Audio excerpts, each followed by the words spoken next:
I am not teaching, I am publicly learning. But hi and welcome to Learning for the Life in the UK test part 303, the Welsh government, that is on page 116. While doing leg injury prevention training, and if you participate in the leg injury prevention training, that's it here on this. The Welsh government.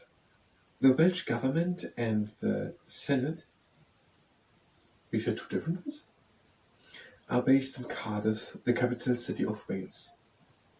So the Welsh government and the Senate are in Cardiff, which is the capital of Wales.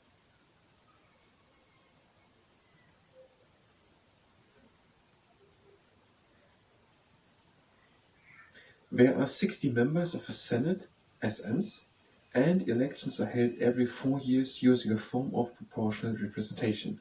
Here's an asterisk, that is an oversimplification. Members can speak in either Welsh or English, and all of the Senate's publications are in both languages. The Senate has the power to make laws for Wales in 21 areas, including education and training, health and social services, economic development, housing. Since 2011, the Senate has been able to pass laws on these topics without the agreement of the UK Parliament. For some reason, the Senate, the picture which we have here, is made at night, and there are two buildings on the picture. Now either one of them is the Welsh government and the other one the Senate, or one of the two buildings has nothing to do with it. So the picture here on top. Here's written, the Senate building opened in March 2006. It's either that or that. Now we're not stupid, we know that the building is older than 2006, so that is the Senate.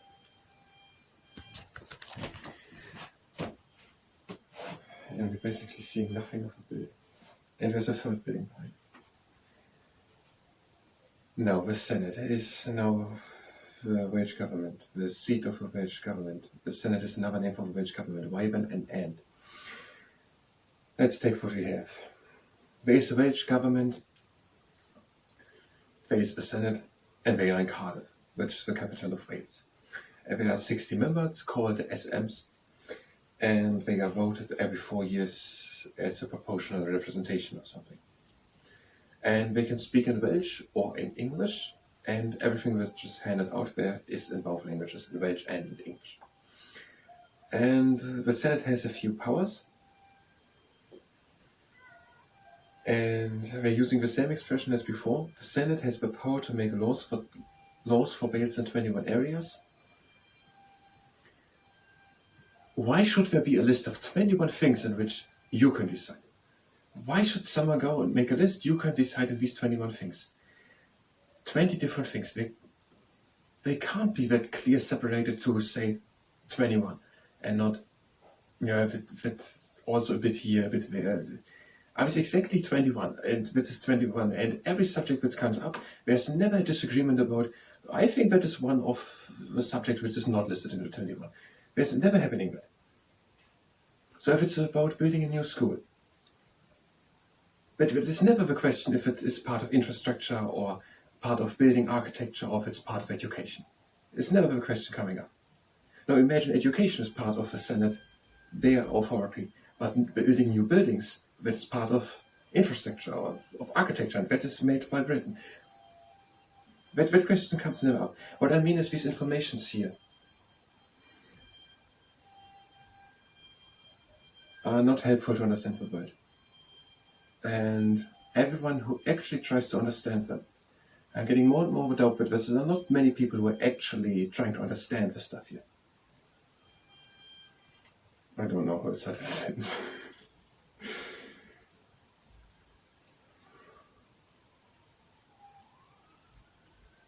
21 areas. Building a new school. Is this education or architecture?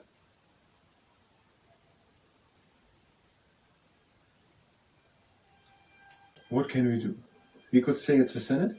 We can take that picture on which 3 buildings are, and of a probably Senate one, we can see the entrance and not the building itself. We can see the big roof. And there are 68 members in, and they are voted in proportional representation. and that is oversimplified. And they have power in 21 areas. These are either 21 geographical areas or 21 areas, and there seems to be never a dispute if building a new school is part of architecture or of education. Health and social services, economic development, housing. Now, is a school housing? I'm sure this question will come up. So what can we do with these informations? I think we have to take it a bit broader. They don't want to explain it to us, what the Senate is actually doing. They want to give us an understanding for that the Senate has some authority and the British Parliament and other things. They just basically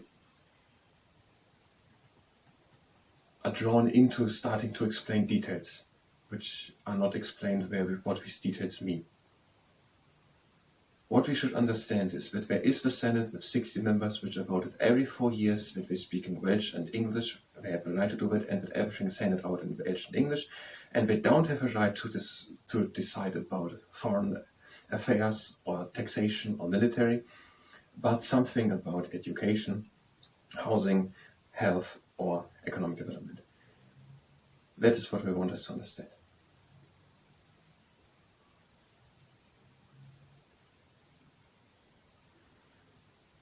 And with that, we're ending that, and in the next part we will go on with the Scottish Parliament, which picture is on the previous page and not on the page where it's written about it.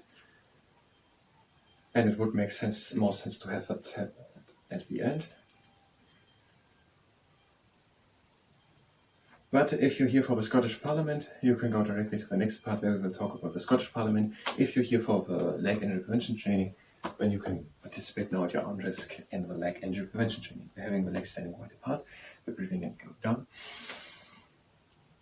and we're breathing out, and breathing in, and out, and again in, and out, again in,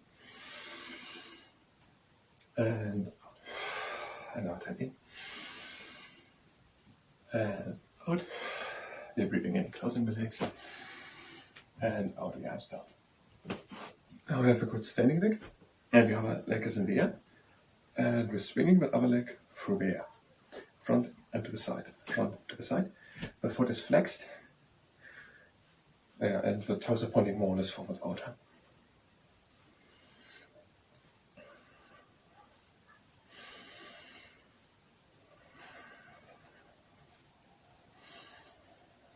And a few last ones.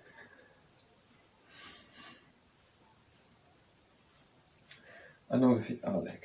The leg again into the air, flexed foot, and we're swinging it in front and to the side, front to the side.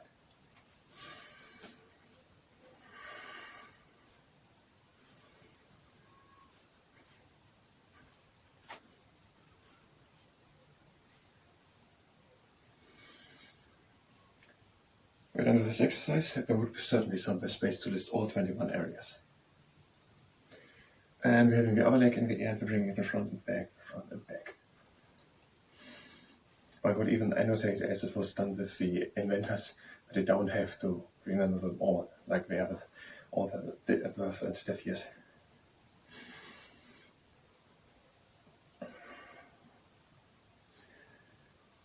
And a few last ones. I haven't explained the exercise. With the second leg, we're having a flexed foot in the air, and we're bringing it in front and back, front and back.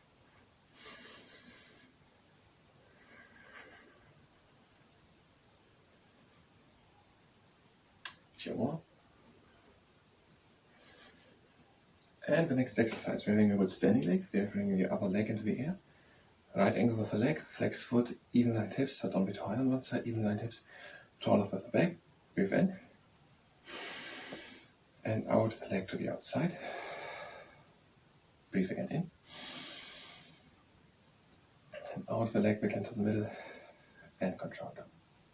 And another time. Breathe in, lift the leg up. Breathe out the leg to the outside. Breathe again in, and out the leg back into the middle, and control down. Now lift the other leg. The leg up, breathe in, And out the leg to the outside. Breathe again in. And out the leg back into the middle. And control down. Another time. The leg up, breathe in. Out the leg to the outside. Breathe again in. Out the leg back into the middle. And control down. Next exercise, we are bringing again the leg up. And now we're pressing from the side against it. Right angle of the leg, flexed foot, even line tips, down up of the back, and press it.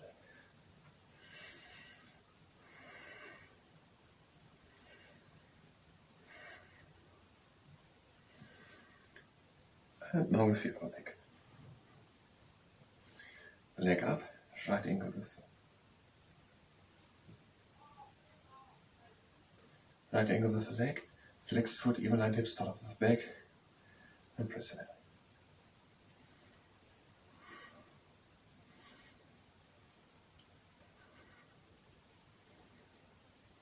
And with those exercise.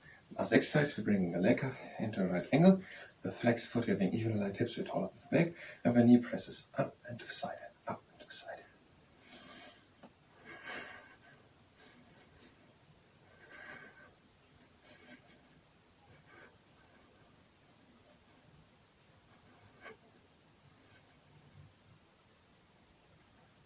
A few more.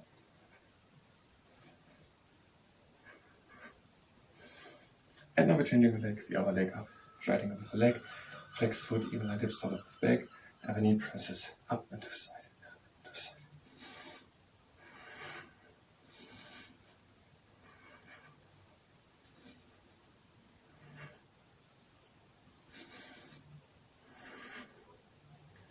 Up to the side, up to the side. And that was it. Now the last exercise, closing exercise, we're breathing in. In and out, again in and out. Last round, breathe in and out. Breathe in across the legs and out. And that was for leg injury prevention training. Let's look if we have the 6 demands of the Chartists of the 1830s and 40s. Every man should, every year, in every region, secretly vote and be voted for and then get paid.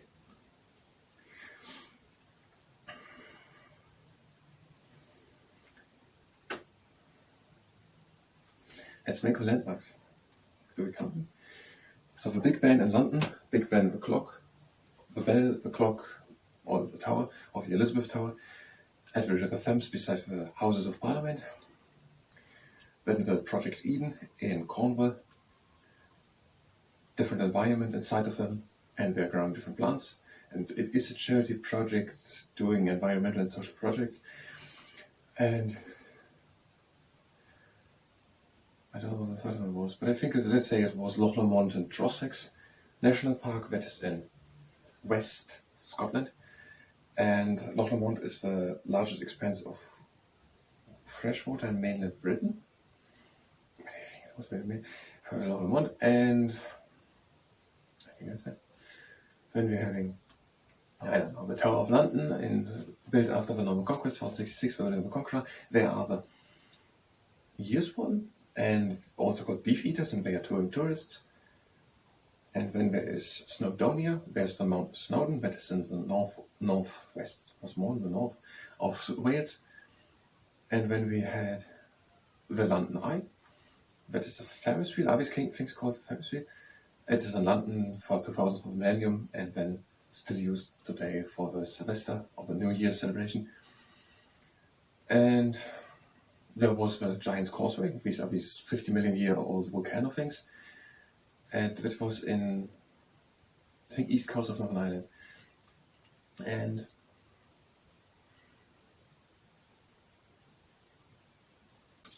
there's the other one where the Lake District, there was Windermere. And Windermere, there was the Waste View or something that was about in 2007 for Britain's Favorite View in the television show. And there's Windermere, and there are people sailing and walking and hiking Windermere. That is the largest lake, at least there. I thank you very much, and at the next time.